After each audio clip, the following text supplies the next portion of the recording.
Chadron State College is participating in Retree Nebraska, and to do that we are working on providing good quality trees to increase the shade canopy on campus. That'll cool our parking lots, it'll give us a shady place to sit and study, and to get the tree in the ground today, George Griffith has come out of the English department classroom with his shovel, and he's helping us dig some of this pretty hard butte rock, getting it prepared to plant an elm tree that is resistant to Dutch elm, that'll give us good shade, and then we'll drop its leaves so that in the winter it'll provide some warmth for us.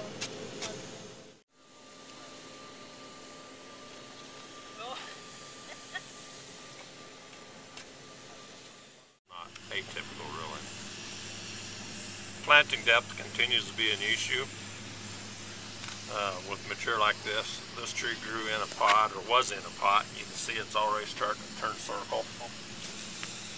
As you can see down here, they have no place to go inside this container, and so we end up with this problem just continues to plague us. The day that we went from bare root trees and someone got the bright idea to put them in a pot, tree planting all of a sudden became very complicated. And it shouldn't be. Planting trees is a noble thing to do. It's a very unselfish thing to do, and it should be easy. But it's not when you have this. It's not when you have issues like this. And so we got a root system that's deformed.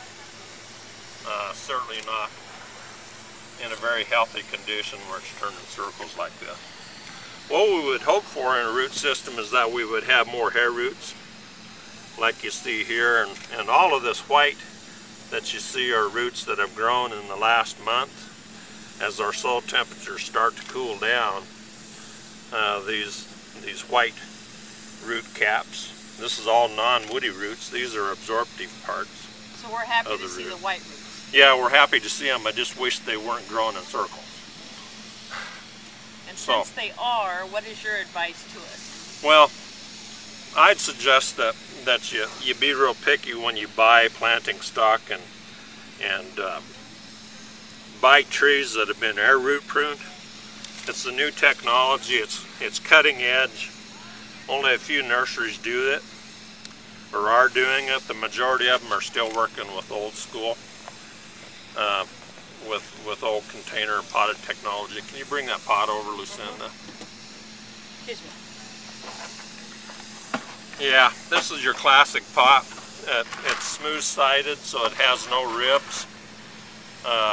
The new configurations on a lot of these pots now, they're designing the pots to put ribs in them, vertical ribs, to slow down the circling action of the roots so that we can get tree roots to grow down like they do naturally in the woods, as opposed to turning circles. When life was simple, we didn't have these problems, but we do now.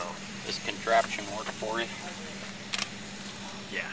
Root prune tree would not have had to have destroyed the, see how far that extends? We want that in that soil profile over there.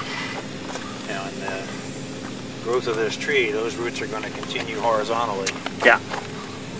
Horizontal until they find a fracture in the soil, and then they'll try to go wherever it'll take them. What I'm doing is extending the roots away from the trunk, no different than a squirrel. If they planted a walnut or an oak acorn, they don't bury it, number one. Number two, when the roots grow, they grow laterally out and away from the trunk.